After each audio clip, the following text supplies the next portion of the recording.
दोस्तों जंगल में इतने सारे जानवर हैं, एक से बढ़कर एक जानवर है, लेकिन जंगल का राजा शेर ही कहलाता है। कभी आपने सोचा कि आखिर शेर में ऐसी क्या खास बात है? शेर ही राजा क्यों कहलाता है? अगर स्पीड की बात करें तो चीता शेर से ज्यादा तेज दौड़ता है। अगर ताकत की बात करें तो हाथी ज्यादा ताकतवर है, गैंडा ज्यादा ताकतवर है। जराफे का कद शेर से कहीं ज्यादा लंबा होता है। लोमड़ी शेर से ज्यादा चालाक और होशियार होती है। बंदर बहुत फुर्तीला होता है, उस जितनी ऊंची छलांग शेर नहीं मार सकता। बल्कि शेर तो दरख्त पर चढ़ ही नहीं सकता। ना ही शेर के दांत बहुत लंबे होते हैं और ना ही उसके पंजे ज्यादा नुकीले और ताकतवर होते हैं। तो दोस्तों फिर शेर जंगल का राजा क्यों कहलाता है? दोस्तों शेर राजा अपनी जिस्मानी ताकत, अपने खूंखार पंजों या अपनी चालाकी से नहीं बनता, बल्कि वो राजा अपनी मेंटेलिटी से बनता है, अपने एटीट्यूड से बनता है। उसका एटीट्यूड, उसकी मेंटेलिटी ही उसे जंगल का राजा बनाती है। एक लॉयन बहादुर होता है, वो कभी भी हार नहीं मानेगा, वो गिव अप नहीं करेगा। कितनी भी बड़ी मुश्किल जिंदगी में आ जाए वो डरता नहीं, रास्ता नहीं बदलता, पीछे नहीं हटता। वो अपने आप से कहता है ये मेरे सामने कुछ भी नहीं, मैं इसे चीड़ फाड़ कर दूंगा, मैं जंगल का राजा हूं। अगर उससे लगड़ भगड़ चारों तरफ से भी घेर लें, वो कभी भी सरेंडर नहीं करेगा। वो उनसे लड़ता रहेगा, मारेगा या मर जाएगा।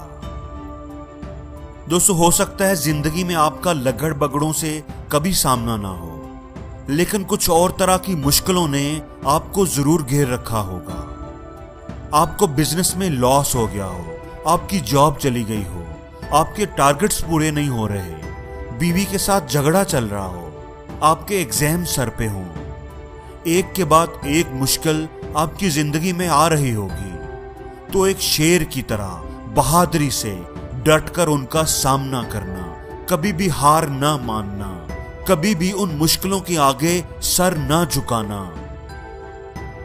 दोस्तों यही लॉयन एटीट्यूड है, यही लॉयन मेंटेलिटी है।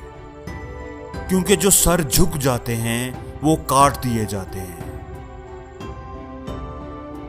दोस्तों एक लॉयन आजाद होता है, वो जिंदगी अपनी मर्जी से गुजारता है। वो किसी की डिक्टेशन नहीं लेता, वो किसी से डरता नहीं। तुम उसे डरा नहीं सकते, वो तुम्हें डराएगा। तुम उसे लीड नहीं कर सकते, वो तुम्हें लीड करेगा। वो जिंदगी अपनी मर्जी से गुजारता है, उसे किसी का खौफ नहीं होता। लेकिन हमें जिंदगी में बहुत से खौफ होते हैं और सबसे बड़ा खौफ लोगों का होता है, लोगों की राय का होता है। लोग क्या कहेंगे, ये काम लोगों को सही लगेगा या नहीं लगेगा। हम सारी जिंदगी लोगों के बारे में सोचते रहते हैं। हम कोई काम करते हैं तो वो हमें तब सही लगता है जब लोग उसे सही कहें, उस काम की तारीफ करें। हम सारी जिंदगी लोगों की राय के मोहताज होते हैं, लोगों को साथ लेकर चलते हैं। एक भेड़ की तरह जो हमेशा झुंड के साथ चलना पसंद करती है, वो झुंड के साथ ही खुद को महफूज समझती है।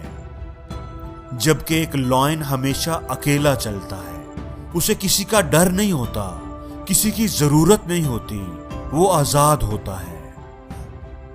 अगर आपने जिंदगी शेर की तरह गुजारनी है तो अपने आप को आजाद करें। लोगों की बातों, लोगों के मशवरों, लोगों की तनकीद के डर से खुद को आजाद करें, खुद पर एतमाद करें और अपना रास्ता खुद बनाएं। जब जिंदगी में मुश्किलें आएं तो हम आसानी क्यों मांगते हैं? हम उन मुश्किलों से लड़ने का हौसला क्यों नहीं मांगते? उन मुश्किलों को फेस करने के लिए, उनका मुकाबला करने के लिए ताकत क्यों नहीं मांगते? दोस्तों ये मैटर नहीं करता कि मुश्किल ज्यादा बड़ी है या आप ज्यादा ताकतवर हो। मैटर ये करता है कि क्या आपके अंदर उस मुश्किल का सामना करने का, उससे टकरा जाने का हौसला है। और दोस्तों यही लॉयन एटीट्यूड है। ऐसे लोग इज्जत ढूंढते नहीं, इज्जत मांगते नहीं, इज्जत करवाना जानते हैं। चाहे कोई उन पर यकीन करे या ना करे, वो अपने दिल की आवाज सुनते हैं। उनका खुद पर यकीन होता है। वो जिंदगी अपनी मर्जी से गुजारते हैं। उनके अंदर हर मुश्किल से टकराने का हौसला होता है और वो कभी हार नहीं मानते। यही लॉयन मेंटालिटी है, यही लॉयन एटीट्यूड है। और जिंदगी में हर रोज कुछ नया सीखो, नया सोचो, नया करो, लर्न करो।